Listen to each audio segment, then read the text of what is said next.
Hello friends. स्वागत है फिर से एक बार मेरे ब्लॉग में। और जैसा कि मैंने बताया, और अब मैं पहुंच गया हूं पौड़ी गढ़वाल, उत्तराखंड, देवभूमि। और यहाँ पर मैं रिट्रीट कर रहा हूँ, रिजर्वेशन करने की कोशिश कर रहा हूँ। और सबसे पहले मैं आयुर्वेद सेंटर पहुँचा हूँ और वहाँ पर पंचकर्म, जो आयुर्वेद की एक बहुत ही प्रमुख विधि है, मैं उसका आनंद उठा रहा हूँ। इसका मूलतः सिद्धांत ये है कि हमारा शरीर 5 तत्वों से मिलकर बना हुआ है। और पंचकर्म जो है वो शरीर के इन 5 एलिमेंट जो है और सेंसेस जो है पांचों, उनको शुद्ध करने का तरीका है। और मुख्यतः जो कारण माने जाते हैं आयुर्वेद में, वो 3 कारण हैं: वात, पित्त और कफ। ये आयुर्वेद में बीमारियों की मुख्य जड़ है।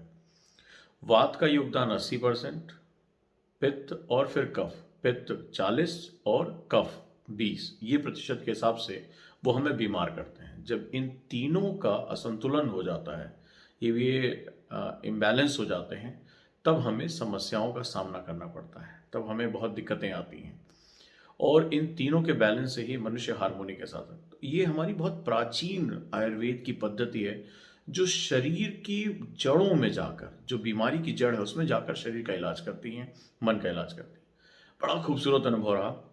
और सबसे पहले अभ्यंगम, यानी जिसे हम लोग मसाज थेरेपी कहते हैं, विद तैलम यानी कि तेल के साथ, जिससे बॉडी के पोर खुलते हैं। तो मुझे पहले लगता था कि मसाज से थकान दूर होती है या बॉडी को रिलैक्स मिलता है। जब मैंने बात किया वहाँ पर, तो मुझे पता चला कि जो अभ्यंगम यानी कि जो ये मसाज है, ये बेसिकली वात, पित्त और कफ, इन तीनों दोषों को बैलेंस करने का नाम है।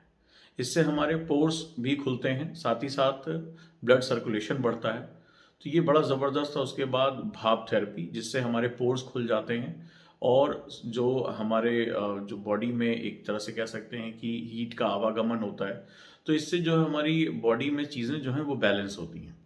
लेकिन जो सबसे बेहतरीन अनुभव रहा, वो अनुभव रहा शिरोधारा का।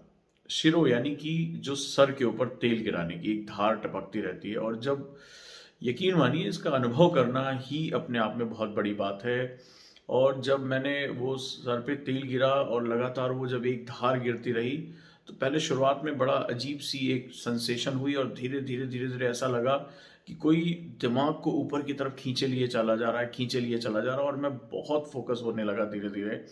और मुझे वहाँ पे जो आचार्य थे उन्होंने बताया कि मैं शायद नींद में चला गया था। एक दो बार मैंने खर्राटे भी ले लिए और पता ही नहीं चला कि कब मैं गहराई में चला गया। और मुझे ऐसा लगा मैं गहरे कुएं में जाता जा रहा हूँ, जाता जा रहा हूँ। और इतना अच्छा कि जब वो थेरेपी खत्म हुई तो मेरी आंखें खोलने की मेरी इच्छा नहीं हो रही थी। मुझे लग रहा था मैं बस सोता रहूं।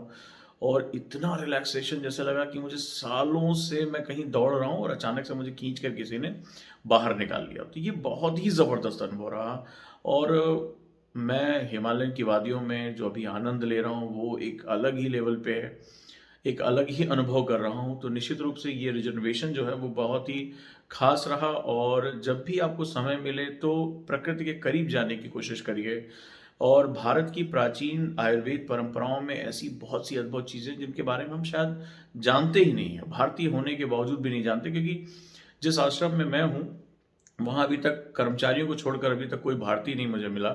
स्पेन के लोग हैं, अर्जेंटीना से हैं, दुनिया के अलग अलग हिस्सों में हैं, लेकिन अभी तक मुझे भारतीय यहाँ नहीं दिखाई पड़ा। तो हम जिस इलाके में हैं वो बहुत ही दुर्गम इलाका है। आप सिर्फ पैदल यहाँ आ सकते हैं, गाड़ी आपको बहुत पीछे छोड़नी पड़ती है। तो एकदम कट ऑफ हो जाना, हिमालय की वादियाँ, मेरे पीछे जो खिड़की है वहाँ से हिमालय दिखाई पड़ रहा है। तो बड़ा ज़बरदस्त जो है वो अनुभव है। तो निश्चित रूप से ये लाइफ का एक ऐसा टर्निंग पॉइंट है, लाइफ का एक ऐसी जिसे कहते हैं पल है, जिसको एंजॉय कर रहा हूँ। फिर उसके बाद मैंने बैठ के लिखा, बहुत दिन बाद मैं डायरी लिख रहा हूँ और अपने सारे अनुभव को उसमें समेटता जा रहा हूँ। और बहुत ही शांत, कट ऑफ, मेरा फ़ोन भी जो रेगुलर ऑफिस का बजता वो नहीं है। और मैंने सोचा अपने अनुभव को, मैं जो मैंने सीखा कि वात, पित्त, कफ दोष क्या होता है और इससे हमारे शरीर में क्या दिक्कतें आती हैं, वो मैं लगातार आपसे शेयर कर सकूं। तो डेफिनेटली मैं जैसे जैसे चीज़ें सीखता जाऊंगा, मैं समझता जाऊंगा, भारतीय प्राचीन जो हमारी चिकित्सा पद्धति है उसको और गहराई से समझता जाऊंगा। तो निश्चित रूप से बहुत ही वो चीज़ें आनंददायी होंगी और मैं आपको शेयर भी करता जाऊंगा। आप भी जब भी आपको समय मिले, आप इन चीज़ों को पढ़ें, सीखें, अनुभव करें। और खुद को थोड़ा समय देते रहें, ताकि आप जब पढ़ाई कर रहे हो, आप कोई काम कर रहे हो, तो फिर से रिफ़्रेश हो सकें। माइंड को एक कट ऑफ होने की ज़रूरत होती है, और हम आज मोबाइल डिवाइसेस की वजह से हम कट ऑफ नहीं हो पाते हैं।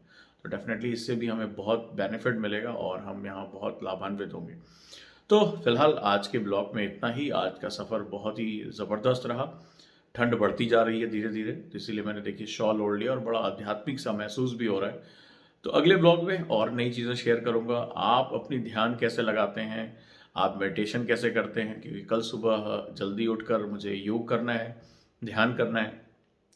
तो कल के अनुभव क्या रहेंगे डेफिनेटली शेयर करूँगा। आपका कैसा अनुभव है भारतीय प्राचीन चिकित्सा पद्धति के बारे में, आयुर्वेद के बारे में, पंचकर्म के बारे में मुझसे ज़रूर शेयर करिए, ताकि हम इस ज्ञान को एक दूसरे के साथ बांट सकें और लोगों तक पहुंचा सकें। Good night.